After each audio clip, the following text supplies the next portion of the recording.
As I had said previously, Dungeons and Dragons was my favorite cartoon when I was young. I just thought it was interesting and fun and really cool.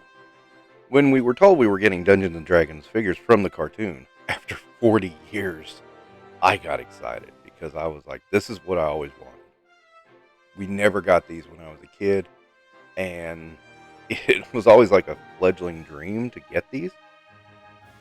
And when they finally came out, it was like, oh boy, yay. Until we saw the product. Now, the truth is, Hasbro had said these were 1/12 scale. They really probably were around 5-inch scale. But they were charging 12-inch scale prices. That was way too much. I did eventually find 3 of the figures at Ollie's. I said, well, chances are maybe the other 3 will show up at Ollie's. And then I'll have all the heroes. Well, as it turned out, Target decided, you know what? We can beat Ollie's at this game and put these on sale for under Ollie's prices. Except for one, Sheila, which we'll get to in a moment. But I did manage to get at least all the gang. So now we can go over all of these. And this time I'm going to start off with the ever cowardly cavalier Eric. Now, to be blunt, let's talk about Eric for a minute. Eric looks like Pee Wee Herman and Alfalfa had a kid. That is not how he looked in the cartoon. This is the worst likeness of any of these figures. He may tie with Hank for worst likeness.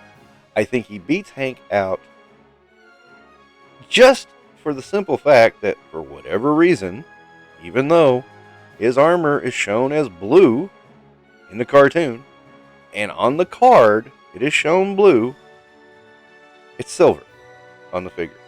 Why? Is anyone's guess. I don't know. No one knows. But this has to be the absolute worst of the worst likenesses because of both of those reasons. I can't even imagine what the designers were thinking when they made his armor silver. It can't be a cost-cutting measure because is it really going to cost less to paint it blue as the source material? I don't think so. The shield at least looks accurate, and it has this weird rubber piece around it that is supposed to simulate when the energy comes on for Eric when Eric's using the shield. And I will say that much. I mean, that matched his character because he was just so cowardly.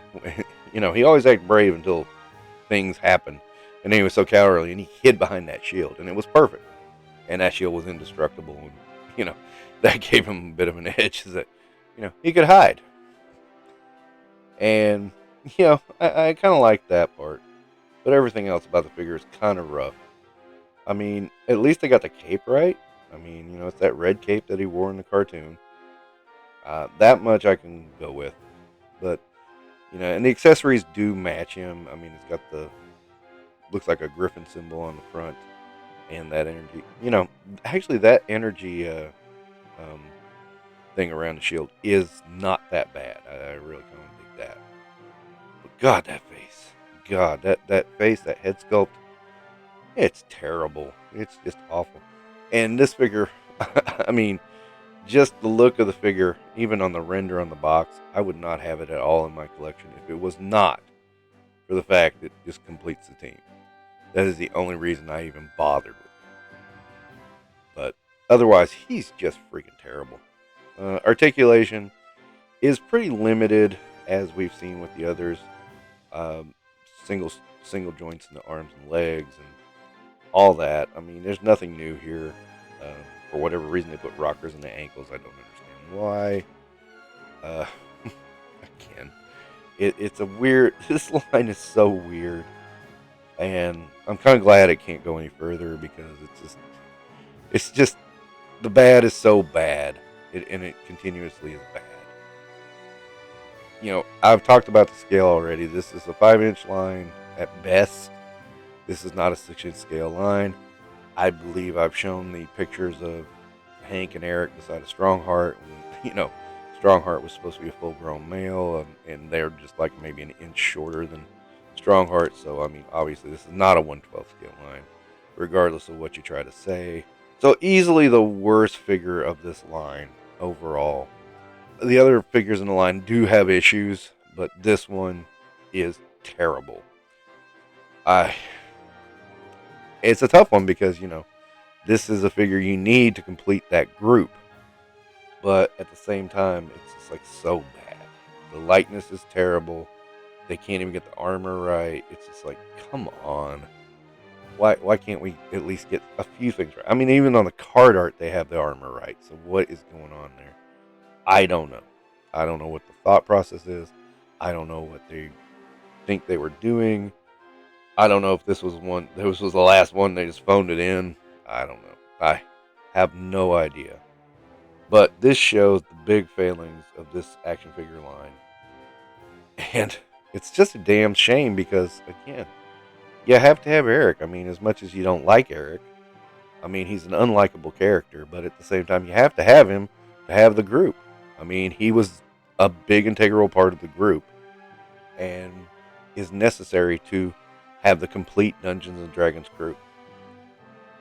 It's just a damn shame they couldn't give him a decent figure. I mean, if they had just made the likeness better and made the armor, I might have ignored the armor if they had just made that likeness better. But this likeness is just terrible. It's not even close. It's the worst likeness I think I've seen of any action figure of any line ever. I mean, if you compare it to the way the character looked in the cartoon, it's like, what in the hell were you thinking? Ah, Hasbro. I'm sorry, you deserve your stock to be downgraded for this figure alone. Okay, I'm going to quit rambling and ranting and let this go and put him in the back of all the crew and move on to the other figures because this one is just horrible. Horrible figure. Thank you for watching. May your dice always roll 20s. Have a good day.